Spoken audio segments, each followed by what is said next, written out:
Well, welcome, ladies and gentlemen, to this edition of the 700 Club. You know, I hate to say it, but there does not exist in our nation the necessary will to bring about a comprehensive reform of our financial system. It doesn't exist because so many people are taking something from the government and nobody wants to give their perquisites up. Nobody. And so the Senate, once again, the leadership have said, we've got a deal. Great.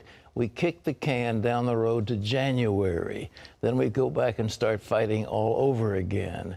But, well, the House hasn't yet approved this, but they've really got no choice because we cannot have a shutdown plus a default on our debt. Well, it does look like the deal under discussion would only be temporary, so Washington could be right back where it is now in just a few months.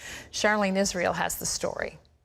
Senate leaders Harry Reid and Mitch McConnell are closing in on a deal that would reopen the government until January 15th and extend the Treasury Department's ability to borrow money until mid-February. Everyone just needs to be patient. We're doing our best to make everybody happy. I think it's safe to say we've made substantial progress, and we look forward to making more progress in the near future. Any agreement that Reid and McConnell reach will likely pass in the Senate. But the big question is whether or not the Republican-controlled House will get on board. Under the New Deal, there would be no major changes to Obamacare. Democrats shooting down efforts by Republicans to repeal a medical device tax that members of both parties are against. What's your message for the White House? Later today, lawmakers will be briefed on the Reid-McConnell deal. Then Boehner will have to decide whether to allow a House vote on the agreement. Charlene Israel, CBN News. The Republicans have got to wave the white flag and say, we fought a good fight, now it's over. They cannot shut the government down and then bring about a default. We can't do it. I mean, it would be devastating economically to every human being, and the Republicans just can't get tired with that. So they tried. And if they go to the electorate and say, we tried, Obamacare was awful, we tried to get it underway, and we weren't successful. The Democrats wanted it, they fought for it, and they wouldn't let go. So it's their bill, their program. Well, we'll have more on what is called Obamacare. I call it Democrat care, with a special guest in just a few moments. But first, still another report on just how big the government's electronic surveillance program really is. It's shocking. John Jessup has that story from Washington. Shocking is right, Pat. The National Security Agency is collecting information from email address books and instant messaging accounts around the world, including many belonging to Americans.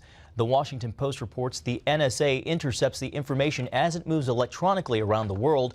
The collection is done overseas, but it does end up including U.S. accounts.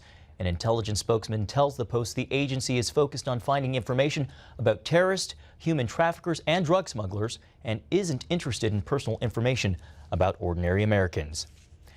NBC News reporter Luke Russert, the son of former Meet the Press moderator Tim Russert, tells CBN News the major media is biased against people of faith. On this week's Brody Files show, he told David Brody there's little patience from members of the media when it comes to trying to understand those who hold deep religious convictions. The current world in which we live in, specifically with the American media, snark is valued. And it's very easy to come after people of faith, no matter what their religion is. You're sort of tagged with this, this label of being puritanical and not understanding of others or of different viewpoints. And I think that's kind of, it's lazy, number one, and I think it's just something that sort of feeds the snickering masses, if you will, in that regard. You can watch more of the interview by going to cbnnews.com and clicking on the Brody File blog. Pat, no surprise there, the media biased against people of faith? No, there's no surprise. I might add that his father, Tim Russert, was a great guy. He appeared on this program talking about his book about his father. And I was on Meet the Press with him. He was definitely a man of faith. He was a devout Catholic and a really nice guy. And we mourn his passing. He died of a heart attack at essentially an early age. And I'm glad his son is carrying on the tradition of his very distinguished father. John? At least 85 people were killed when a 7.2 magnitude earthquake hit the central Philippines today. The quake brought down buildings and historic churches, cracked roads, and sent terrified residents into deadly stampedes. In the city of Cebu, people in a gym rushed outside in a panic, crushing 5 people to death and injuring 8 others. 18 other people were injured in a scramble to get out of a shaking office building in another city. Offices and schools were closed for a national Islamic holiday, which may have helped to save lives. Tens of thousands are now homeless in the aftermath of the worst cyclone to hit India in years. Many Indians today are returning to their devastated villages.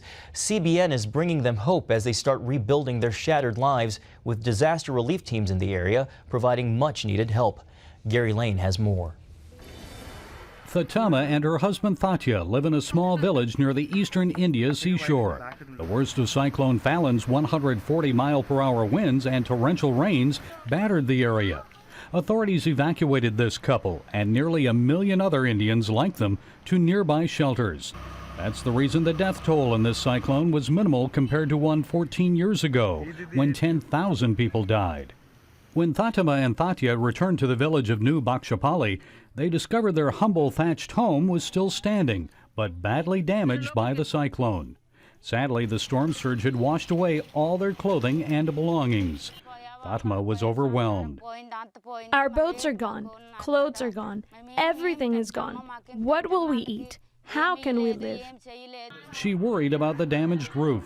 And how would her husband, a manual laborer who makes a meager daily wage, could afford to pay for repairs? When a CBN disaster relief team learned of their plight, they brought the couple much-needed food, clothing, and soap. They even received a checkup at a CBN India emergency medical clinic. And what about that roof? To Fatma's delight, CBN Disaster Relief provided them with a tarp to shield their home interior from rain.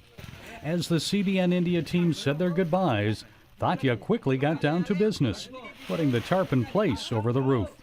Everything was gone, but because you gave tarpaulin, you gave medicine, you gave rice, you gave clothes, you gave a towel, you gave lentils, you gave everything.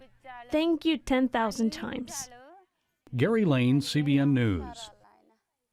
Well, Pat, yes, John, we can't help them all, but we're helping what we can, and I'm just so grateful that we can have a team there in your name during these terrible disasters. But, you know, it's so tragic that the disasters like this cyclone seem to hit where the poorest people are and the ones that are at subsistence as it starts. And Terry, it breaks your heart, but those people are courageous and they're going to rebuild. And They will rebuild. Yeah. And what a blessing that this wasn't as devastating as the last one. But well, actually, he said 10,000. I was under the impression there was one cyclone that killed 200,000, but I may be in error in what I'm saying. this is where it's so wonderful that we have offices around the world where we Yes. can immediately get to the disaster and begin to make a difference. Well, we did that in Indonesia, and I'm very proud of what was happening because we were there in Banda Aceh, the first on the scene, and we began bringing boats in and all kinds of things to help those people. And they were Muslim people, but they really appreciated the Christians helping them. Islamic police in northern Nigeria's Kano state will begin enforcing Sharia law there. 10,000 officers will be on the streets making sure all citizens, including Christians, adhere to the strict Islamic legal code. The force has orders to arrest anyone wearing indecent dress, such as sleeveless T-shirts and pants that cut off just below the knee. They'll also be watching the city's small motorized rickshaw taxis for women and men traveling together. Kano is one of 9 states in northern Nigeria that have introduced Sharia law. Southern Nigeria is mostly Christian and is ruled by secular law. Only Muslims can use the word Allah to refer to God in Malaysia. An appeals court upheld a government ban on Christians and other minority faiths using the word. Allah is an Arabic word for God that's been used by Christians for more than 1,000 years. But the Malaysian government says it should be reserved for Muslims only to avoid confusion. Christians, Buddhists, and Hindus won a court case 4 years ago, giving them the right to use Allah. That decision resulted in a backlash that saw angry Muslims attack and burn churches. The new ruling overturns that decision. You can always get the latest from CBN News by going to our website at cbnnews.com.